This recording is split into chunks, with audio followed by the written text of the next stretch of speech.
Good evening guys. आज का मेरा टॉपिक है social media and safe harbour या फिर safe harbour clause. So first of all भी सोशल मीडिया या फिर सेफ़ हार्बर पे जाने से पहले पहले इंडियन इंफॉर्मेशन एक्ट जो है आईटी एक्ट 2000 का, उसको थोड़ा सा हम लोग जानते हैं। That it is the principle law that is established by a legal foundation for electronic governance, यानी कि ई मीडिया या फिर ई गवर्नेंस के लिए, इलेक्ट्रॉनिक गवर्नेंस के लिए। ठीक है। इसमें तीन सेक्शंस काफ़ी इंपॉर्टेंट है। सेक्शन 69A आईटी एक्ट 2000, जो कि गवर्नमेंट को पावर करता है ब्लॉक करने में इंफॉर्मेशन फ्रॉम स्पेसिफिक कंडीशन, अगर इन टर्म्स ऑफ सोवरेनिटी पे हो, डिफेंस पे हो, सिक्योरिटी ऑफ स्टेट हो, पब्लिक ऑर्डर हो, या फिर कुछ ऑफेंसेस के अगेंस्ट हो, ताकि कोई ऑफेंसेस प्रिवेंट कर सकें। फिर आता है सेक्शन 79(1), जो कि थर्ड पार्टीज़ इंफॉर्मेशन या फिर जो सोशल मीडिया प्लेटफॉर्म्स होते हैं which exempts from the liability for third party information subject to certain condition। ये आगे चल के डिस्कस करेंगे। एंड आगे चल के जो अपडेट हुआ था इंफॉर्मेशन एक्ट 2011 का, ये जो 2021 का है, ये intermediate guidelines and digital media ethics code 2021, ये 2021 का ट्रांसफॉर्म्ड वर्जन है, और इसमें कुछ अमेंडमेंट्स के लिए भी बोला गया था 2023 में। ठीक है। सो ये एक चार्ट है विच शोज़ कि सोशल मीडिया का क्या रेस्पॉन्स है। एवरीवन नोज़ सोशल मीडिया क्या होता है। Social media is E platform, electronic platform है, जहाँ पे आप लोगों से कांटेक्ट कर सकते हैं, कनेक्ट कर सकते हैं, कोलैबोरेट कर सकते हैं in terms of blogs, videos, logs etcetera. ठीक है, उस पर उतना नहीं जाएंगे। ये एक चार्ट है जिस पे शो करता है कि इंटरनेट में 2000 में जब इंटरनेट आया था तो कितने लोग इंटरनेट यूज़ कर रहे थे, और अभी करंट सिचुएशन में कितना है। ये एक एस्टिमेट है। ठीक है। बट कई वेबसाइट्स पे ये जो 850 मिलियन का जो अमाउंट है, ये अकाउंट है, ये मेंशन किया हुआ है। न्यू कॉम्प्लेक्स फॉर्म्स है। फिर सोर्स ऑफ इंफॉर्मेशन के लिए यूज़ किया जाता था, लेकिन अब करंट ज़्यादा इंफॉर्मेशन ज़्यादा यूज़ हो रहा है सोशल मीडिया का for proliferation of hate speech and disinformation and fake news ज़्यादा बढ़ चुके हैं। ठीक है। एज वेल एज़ ये ई प्लेटफॉर्म पे आपका जो केसेस है, criminal cases such as frauds, ये सब भी बहुत बढ़ चुका है। सो अब आते हैं मेन टॉपिक पे, which is social media and safe harbour. Harbour का स्पेलिंग गलत लिख दिया, sorry. So safe harbour clause क्या है? It's a legal provision that protects individual और entities from liability under specific condition. ठीक है। सो ये कंडीशन आगे डिस्कस करेंगे। मतलब एक काइंड ऑफ प्रोटेक्शन प्रोवाइड करता है to the individuals from specific conditions. तो कंडीशंस क्या क्या है? Protection applies broadly, shielding parties from certain legal consequences as long as they follow the guidelines। तो गाइडलाइंस क्या क्या है? By offering of form inventory, safe harbour promotes compliance and accountability. मतलब safe harbour कह रहा है कि compliance as well as accountability increase करता है एक इम्यूनिटी दे करके, बट ऐसा है नहीं, इसका गलत यूज़ होता है मेरे हिसाब से। चलिए आते हैं सेक्शन 79 पे। 79(1) जो है, जो आईटी एक्ट कहता है, इसका कहने का मतलब है any intermediary shall not be held legally और otherwise liable for any kind of और any third party information data और कम्युनिकेशन लिंक मेड अवेलेबल और hosted on its platform. So section 79 जो है, सेक्शन 79 का क्लॉज 1 जो है, जो ऊपर में डिस्कस की थी, that is for the social media platforms through which messages और थ्रू विच फेक न्यूज़, जो कि अभी कंसर्निंग इशू है अभी इंडियन का जो इलेक्ट्रॉनिक गवर्नमेंट है उसके लिए। ठीक है।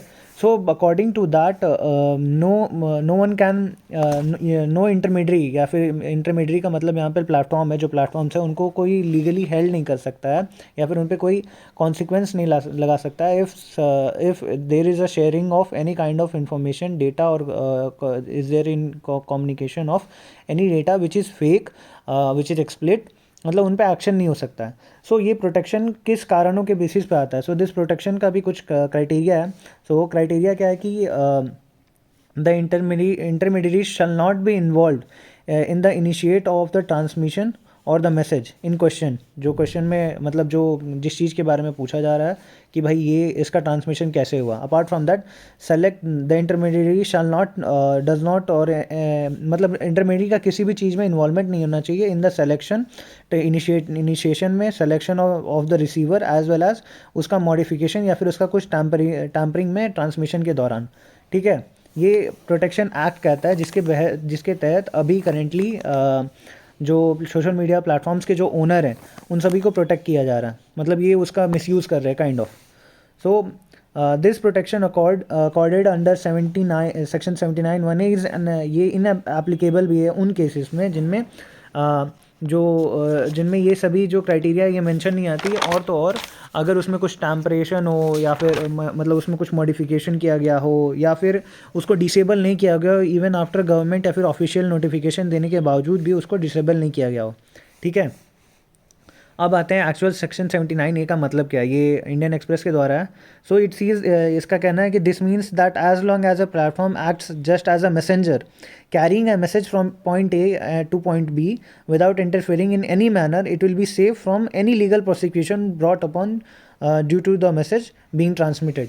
तो एग्जांपल के तौर पे एक मैसेज में यानी कि कोई वीडियो है which is being shared by a person to अरे यार सेव नहीं हुआ, टू अनदर पर्सन, तो उसको उसमें उस जो प्लेटफॉर्म जिस प्लेटफॉर्म पे वो वीडियो शेयर हो रही है उसमें उस प्लेटफॉर्म के ओनर को या फिर उस ऐप को आपको लीगली प्रोसिक्यूशन में नहीं ले सकते हैं, बिकॉज ये कह रहा है कि इट्स नॉट बीइंग इन्वॉल्व या फिर इसमें किसी भी मतलब उस शेयरिंग या फिर ट्रांसमिशन में उसका कोई इंटरफेरेंस नहीं है, इंटरफेरेंस नहीं है, बस इतना समझो कि भाई ये बहुत हमको तो बहुत कंफ्यूजिंग लग रहा है, क्योंकि भाई अगर इंटरफेरेंस कैसे नहीं है, अगर बंदा शेयर कर रहा है इसका मतलब भाई ऐप के ही थ्रू तो शेयर कर रहा है ना, तो ऐप का तो यूज़ हो रहा है ना ऑब्वियसली।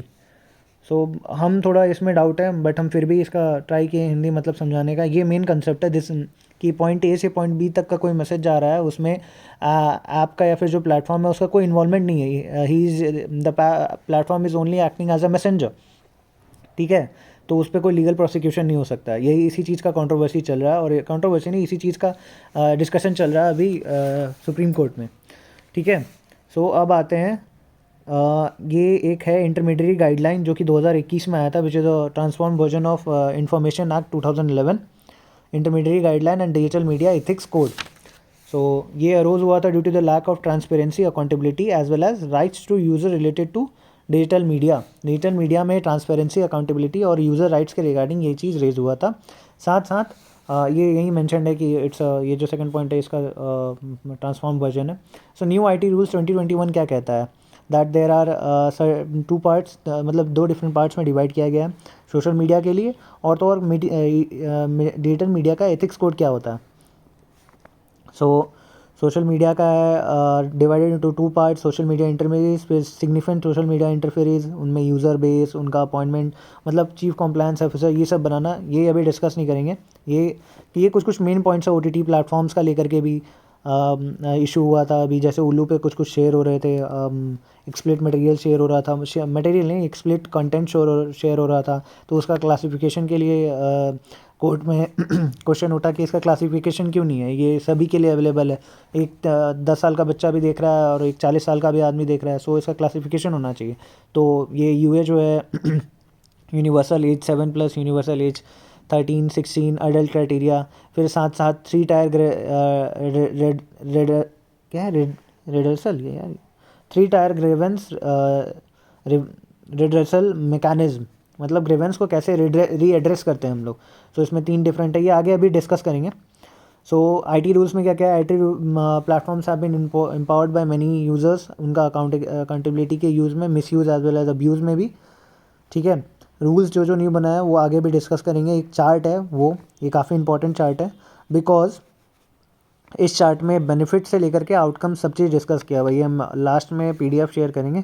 सो ये जो इंटरमीडिएट जो एथिक्स कोड के थ्रू आया है ना, एथिक्स कोड के थ्रू जो मेन टॉपिक्स है वो है 3 डिफरेंट लेवल ऑफ ग्रीवेंस रीएड्रेसल या फिर रीड्रेसल मैकेनिज्म आया हुआ है, जिसमें कि लेवल 1, लेवल 2 एंड लेवल 3 है, जिसमें सेल्फ रेगुलेशन, पूरा ब्लर हो रहा है यार, सेंट्रल गवर्नमेंट का ओवरसाइट एज वेल एज जो पब्लिशर है उसका वो भी रीएड्रेस करेगा।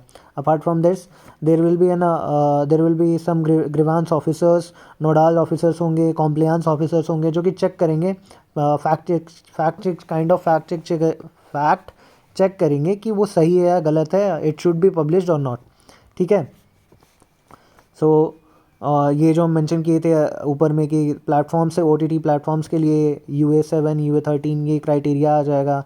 अपार्ट फ्रॉम दैट ये 3 ग्रीवेंस रिडर्सल मैकेनिज्म आएगा, level 1 being for publisher, level 2 for self regulatory body and level 3 for government. फिर एक और है ब्रॉडकास्टिंग एक्ट 2024, उसका हम शायद एक्ट किए, आई मीन ऐड किए या नहीं, देखते हैं आगे। ओ ख़त्म हो गया, आई थिंक उसको उनको लगा रेलिवेंट नहीं है, बट उसको शेयर कर देंगे। अब आते हैं क्वेश्चंस पे। तो क्वेश्चंस भी काफ़ी अच्छा है, 2011 से लेकर के 2023 तक कंटिन्यूस क्वेश्चन है, not continuous but simultaneously questions आया हुआ है। सो ये है क्वेश्चंस, MCQs भी एडेड है 2013 से लेकर के 23 तक का जो हम मेंशन किए थे। एंड अपार्ट फ्रॉम दिस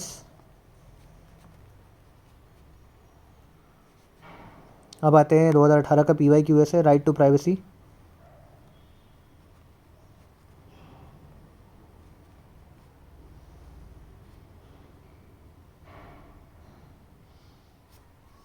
इसका आंसर C है। और दूसरा जो क्वेश्चन है,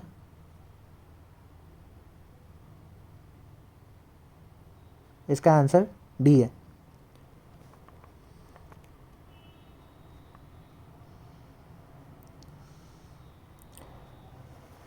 फिर ये सारा क्वेश्चंस है and at the end of the PDF तुमको ये मिल जाएगा, ये सब वेबसाइट है जहाँ से लिए हैं। अपार्ट फ्रॉम दिस भाई इन शॉर्ट एक और बार हम समझाते हैं कि क्यों न्यूज़ में है ये चीज़। कुछ टाइम अभी बाकी है, तो न्यूज़ में इसलिए ये चीज़ है क्योंकि जो अभी 2021 में जो इंटरमीडिएट गाइडलाइंस जो आए थे, डिजिटल मीडिया एथिक्स कोड जो आया था, इसके ऊपर भी गवर्नमेंट का डिस्कशन चल रहा है। क्योंकि even after compliance officer, grievance officer, ये सब होने के बावजूद क्या फेक न्यूज़, मिसलीडिंग कंटेंट, या फिर जो एक यूज़र का जो राइट्स होता है ना, या फिर नहीं गलत बता रहे हम, मेन तो टॉपिक यही है भाई, आर्टिकल 79।